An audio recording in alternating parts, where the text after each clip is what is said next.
ఎంత మోసం!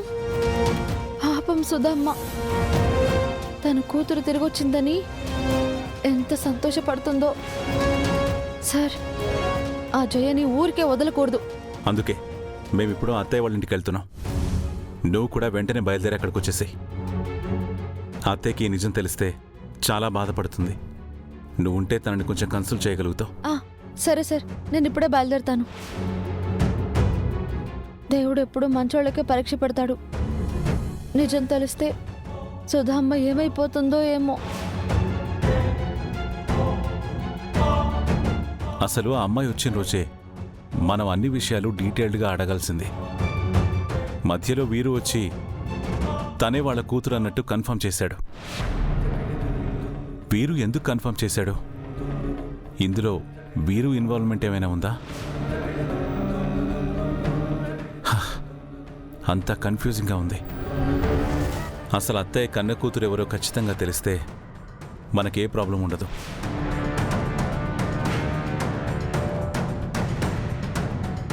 గంగయ్య వాళ్ళ కూతురని చెప్పేస్తేనే మంచిది. సోదమ్మ గారు ముందే అసలు నిజం చెప్పేస్తాను.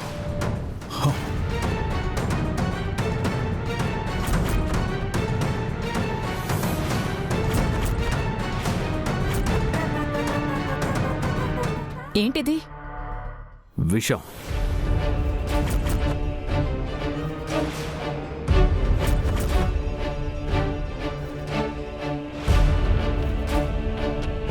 విషమా? నాకెందుకు ఇస్తున్నారు? కంగారు పడకు, ఇది పాయిజనస్ కాదు, జస్ట్ నార్మల్ టానిక్ లాంటిది. ఇది తాగేసి విషం తాగినట్లు నీ ప్రాణం పోతున్నట్లు డ్రామా క్రియేట్ చేయి.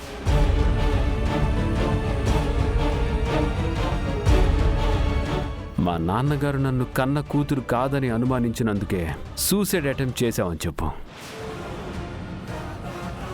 దాంతో నీ మీద సింపతి, నమ్మకం రెండూ వస్తాయి. ఇంకెప్పుడు నిన్ను అనుమానించరు. ప్లాన్ బానే ఉంది, కానీ ఒకవేళ హాస్పిటల్కి తీసుకువెళ్తే నేను తాగింది విషం కాదని, అంతా నాటకం అని తెలిసిపోతుంది కదా. కమాన్ జయ, అదంతా నేను చూసుకుంటాను. మేమిక్కడే ఉంటాం. ఇన్ కేస్ అలా తీసుకెళ్తే డాక్టర్తో మాట్లాడి నేనంతా మేనేజ్ చేస్తాను. నీకు నా మీద నమ్మకం ఉంది కదా, నీకే ప్రాబ్లం రానివ్వను. It's my promise. ఓకే, వెళ్ళు.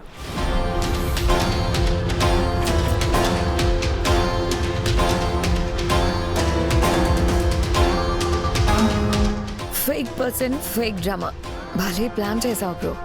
కానీ ఆ డ్రామా వర్కౌట్ అయ్యే వరకు మనం ఇక్కడే వెయిట్ చేయక తప్పదా? అక్కర్లేదు, నేను తీసుకొచ్చింది అసలైన విషయమే.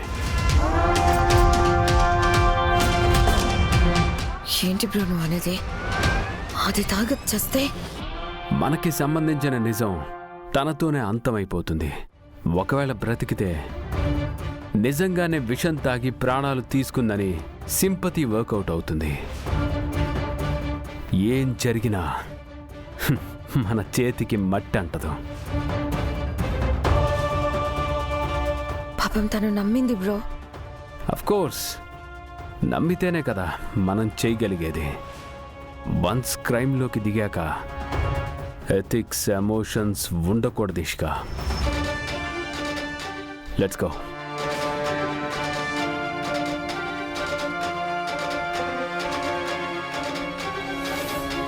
అమ్మో, బ్రోతో చాలా జాగ్రత్తగా ఉండాలి. రేపు నా పరిస్థితి కూడా ఇంతేనేమో. ఆస్తి నా చేతికొచ్చే వరకు సపోర్ట్ చేస్తున్నట్టే నటించి నా జాగ్రత్తలో నేను ఉండడం బెటర్. పాపం జయ, దేవుడే కాపాడాలి.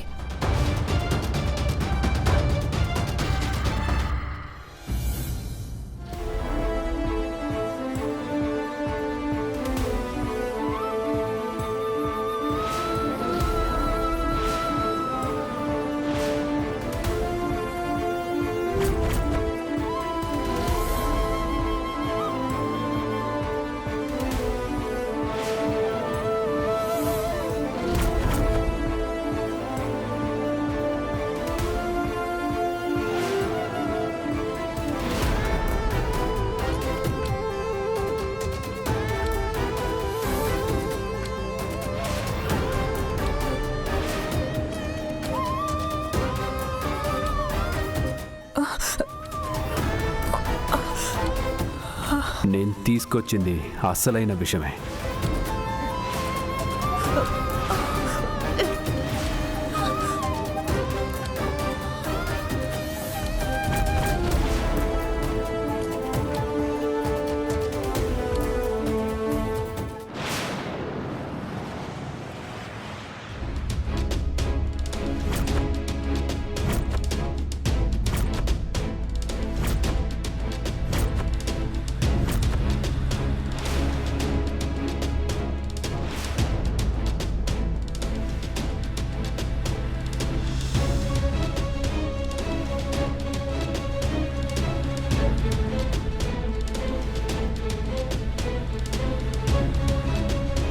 ఏమయ్యా, నీకు ఆశ్రమం అడ్రస్ కరెక్ట్గా తెలుసా?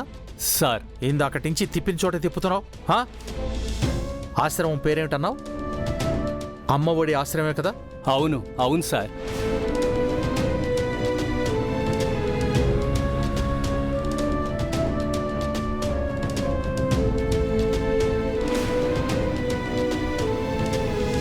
పైడి సార్ 1 కిలోమీటర్ తర్వాత రైట్ తిప్పు. సరే సార్.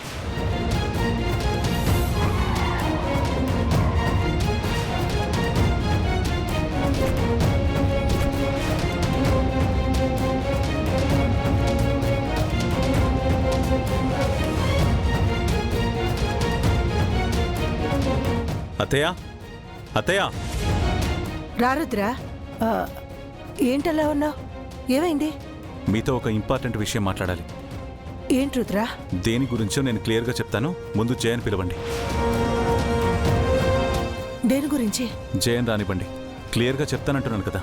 నేను వెళ్ళి పిలుచుకొస్తాను బాబు. నిన్న ఫంక్షన్లో జయ ప్రవర్తన గురించి మేం కూడా చాలా బాధపడ్డాం రుద్రా. చిన్నపిల్ల కదా, పైగా మంచి చెడ్డలేవి తెలియకుండా పెరిగింది.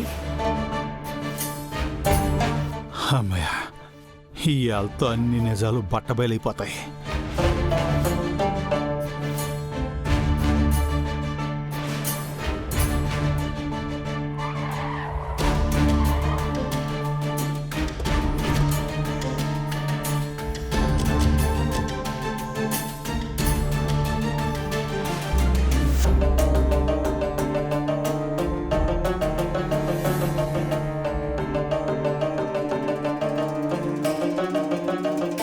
దేవుడి దయ వల్ల విశ్వాసారిక అమ్మాయి తన కూతురు కాదని తెలిస్తే చాలు.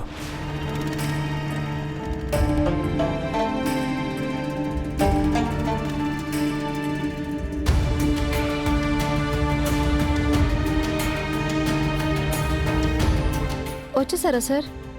అమ్మకి నిజం చెప్పేశారా? నిజమేంటి గంగా? అది గంగా, నువ్వు కాసేపు వెయిట్ చేయి. జయ వచ్చిన తర్వాత అన్ని విషయాలు క్లియర్గా మాట్లాడదాం.